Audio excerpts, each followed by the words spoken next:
Partial derivatives.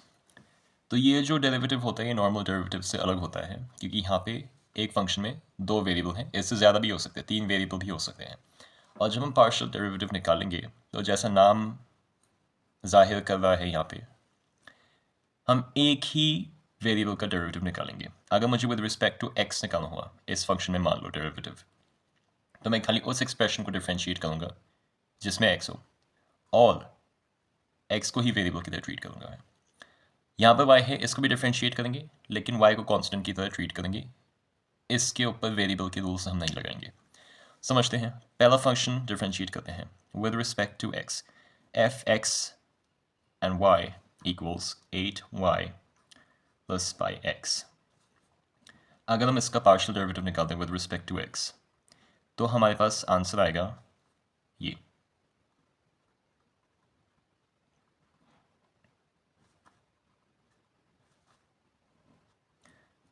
और हम यहाँ पे जो सिंबल लिखते हैं फॉर पार्शियल डेरिवेटिव वो अलग होता है, डी हम नहीं लिखेंगे, हम इस तरह का सिंबल लिखेंगे जो डी जैसा लगता है पर ऊपर से कर्व्ड होता है।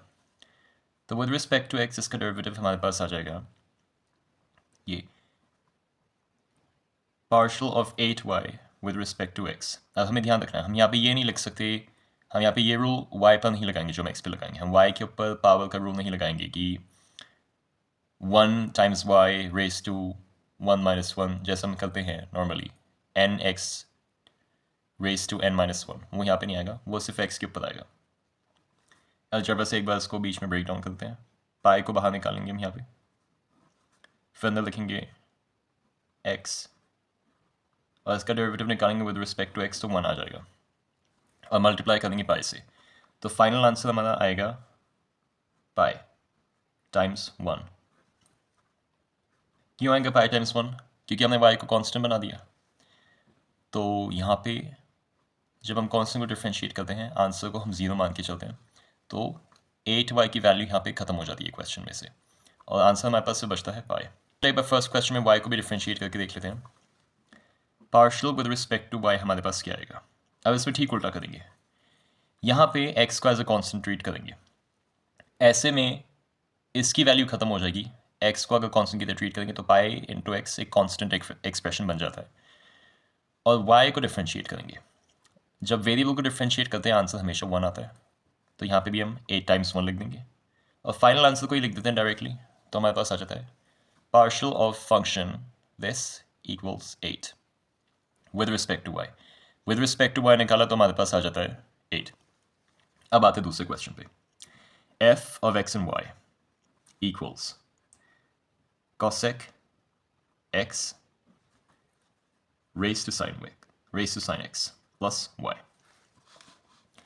इसका पहले पार्शियल निकालेंगे विद रिस्पेक्ट टू x, फिर निकालेंगे y के ऊपर। और ये थोड़ा पेचीदा है क्योंकि यहाँ पे पावर में लिख रखा है। एक पुराना वीडियो है मेरा, उसमें भी हमने देखा था कि जब दो ट्रिग्नोमेट्रिक फंक्शंस इस तरह से रिलेटेड होते हैं कि एक बेस है और दूसरा एक्सपोनेंट है, तो हम क्या करते हैं, तो हम लॉगरिथम का रूल लगा लेंगे यहाँ पे। तो पहले निकाल दें with respect to x, partial of f of x and y with respect to x equals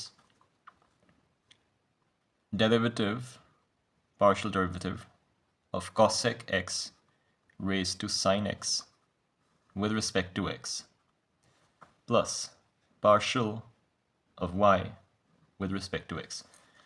यहाँ पे y कांस्टेंट है, x से अगर मल्टीप्लाई हो जाता तो फिर भी यहाँ पे ये बचता है, लेकिन यहाँ से अब ये खत्म हो जाएगा बिकॉज कांस्टेंट नहीं बचता है जब हम उसको डिफ्रेंशिएट करते हैं एक्सप्रेशन में। तो जब हमारे पास नया एक्सप्रेशन बन के आएगा उसमें y नहीं रहेगा और हमारा सारा फोकस इसमें क्या होगा, सिर्फ x के ऊपर होगा।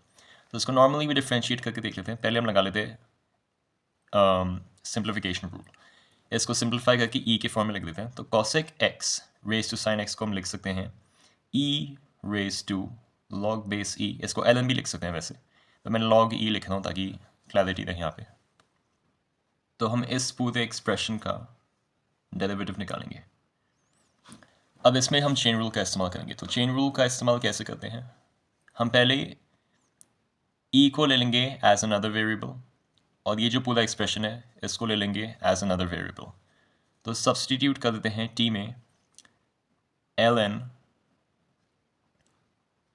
cosec x times sin x। ये आ गया हमारे पास। फिर दूसरा फंक्शन बना लेते हैं u cosec x v sin x।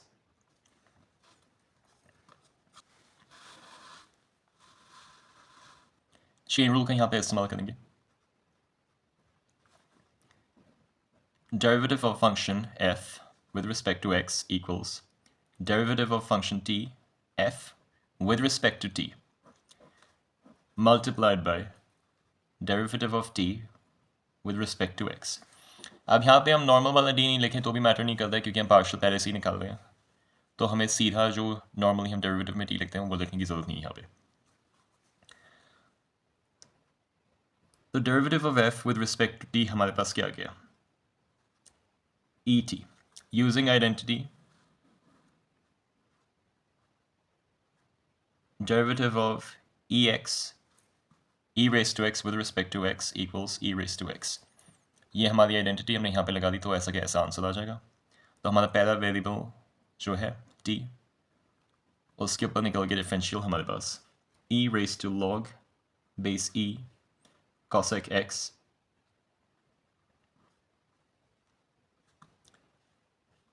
Times sin x।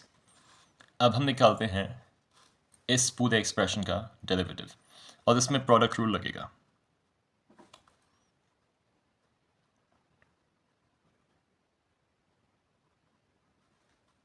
तो हमने अगर याद करा हो तो हमारे पास क्या लिख रखा है, u equals cosec x v equals sin x।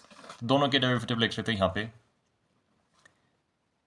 उनकी ओरिजिनल वैल्यू के साथ भी। तो u है cosec x, फिर u का डेरिवेटिव होगा minus cosec x cot x। एक और फंक्शन बना लेते हैं, इससे पहले हम आगे बढ़ेंगे। w equals log base e cosec x। तो इसका भी डेरिवेटिव हमें निकालना होगा और इसमें भी हम चेन रूल का ही इस्तेमाल करेंगे। Derivative of v equals cos x और v की वैल्यू क्या है हमारे पास, sin x। अब निकालते हैं w का डेरिवेटिव। w क्या है, natural log of cosec x। अगर हम इसका डेरिवेटिव निकालें natural log of cosec x तो इसमें चेन रूल का इस्तेमाल करना पड़ता है आगे। तो इसको लिख लेंगे डेरिवेटिव ऑफ f फिर से विद रिस्पेक्ट टू t, इसको t1 बना लेते हैं क्योंकि हमें पहले से t लिख रखा है यहाँ पे, तो इसको t1 बना लेते हैं टाइम्स डेरिवेटिव ऑफ t सब 1 विद रिस्पेक्ट टू x। यहाँ पे हमने t किसे बनाया है, हमने cosec x को बनाया है t1, या फिर हम सीधा लिख सकते हैं u जो हमने पहले से वैल्यू कंटेन कर रखी थी। cosec x का डेरिवेटिव क्या है, minus cos x cot x।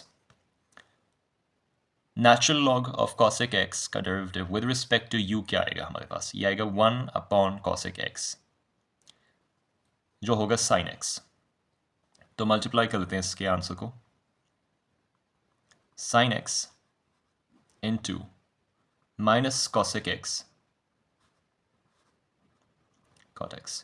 अब हमें पता है ये ट्रिग्नोमेट्रिक फंक्शन cosec x की वैल्यू क्या है, it equals sin x raise to minus 1। तो दोनों कैंसिल आउट हो जाएंगे और हमारे पास रिजल्ट क्या बचेगा इसका, माइनस cot x। हमारे पास पहले से लिख रखे हैं v का डेरिवेटिव, v की वैल्यू, w का डेरिवेटिव हमें मिल गया है, तो हम प्रोडक्ट रूल लगा देंगे अब यहाँ पे।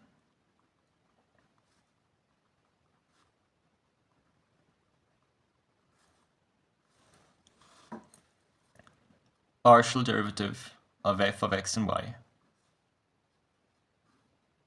equals,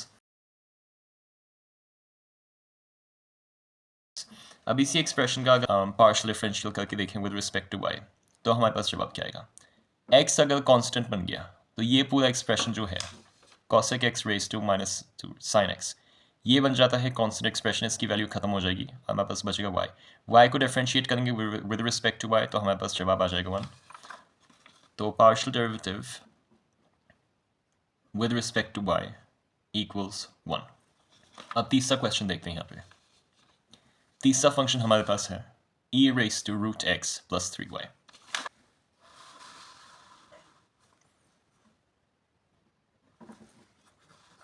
फिर से हम इसका डेरिवेटिव निकालेंगे, partial derivative with respect to x।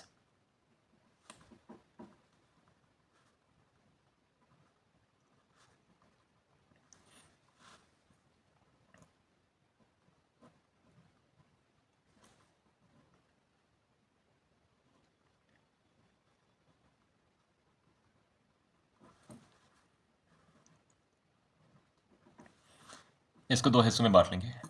पहला हिस्सा क्या होगा, e raised to x raised to half e raised to root x। यहाँ पे फिर से चेन रूल लगेगा,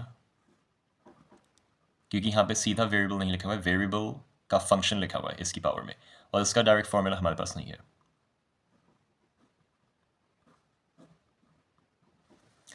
अब हम फिर से रूल लगाएं यहाँ पे, तो क्योंकि y कांस्टेंट बन जाता है तो 3y को एज अ कांस्टेंट लिख देंगे, जैसे पाई हो या ऑयलर्स नंबर हो। जैसे ऑयलर्स नंबर की वैल्यू हमें पता है क्या है, पाई की वैल्यू हमें पता है क्या है, y की वैल्यू हम अज्यूम करेंगे कुछ भी, और इसको यहाँ पे ख़त्म करेंगे, कैंसिल आउट करेंगे। अब अगर हम डिफ्रेंशिएट करें e raised to root x को विद रिस्पेक्ट टू x, तो हमारे पास क्या है, सबसे पहले हमारे पास आ जाएगा e raised to root x, क्योंकि हम क्या कर रहे हैं, इसको कंटेन कर रहे हैं into t equals root X, let t equal root X. तो अगर हम चेन रूल लगाएं तो e रेस टू t बन जाता है e raise to root X, और e रेस टू t का differential with respect to x क्या होगा, विद रिस्पेक्ट टू t क्या होगा, e raise to root X. तो पहला हमारे पास जो एक्सप्रेशन है यहाँ पे वो आ जाता है e raise to root X. अब इसको मल्टीप्लाई करते हैं एस्टेरिस्क सिंबल लगा के, किससे, differential with respect to x। इसका डिफ्रेंशिएशन क्या होगा रूट एक्स का, इसका होगा 1/2 टाइम्स रूट एक्स। फाइनल जवाब हमारा क्या है, e raised to root x upon 2 root x.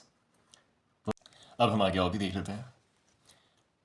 Partial derivative of x and y with respect to y क्या होगा, इसका फंक्शन हमारे पास पहले से लिखा हुआ था e raised to root x plus 3y।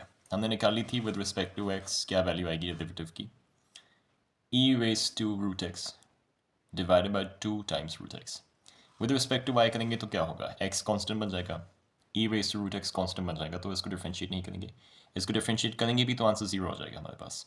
अब बचेगा क्या हमारे पास, differential of 3 times y with respect to y। इसमें हम क्या करेंगे, y को डिफरेंशिएट करेंगे, वेरिएबल को डिफरेंशिएट करते हैं पावर 1 में, तो हमारे पास जवाब 1 आता है, उसको मल्टीप्लाई करेंगे कॉन्स्टेंट से, फिर हमारे पास क्या बचा 3। और आखिरी सवाल क्या है इसका, f of x and y equals 2 pi x plus yx। अगर इसका पार्शियल डेरिवेटिव निकालें विद रिस्पेक्ट टू x तो हमारे पास क्या आता है,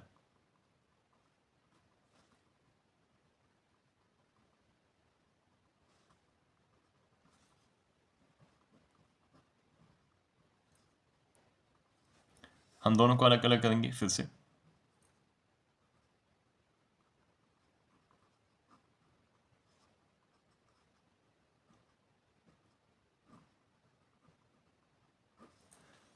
जब हम with respect to x differentiate करेंगे तो ये बन जाएगा 1, और जब हम करेंगे विद रिस्पेक्ट टू x फिर से, तो x फिर से कैंसिल आउट हो जाएगा, और हमारे पास बचेगा क्या 2 पाई प्लस y।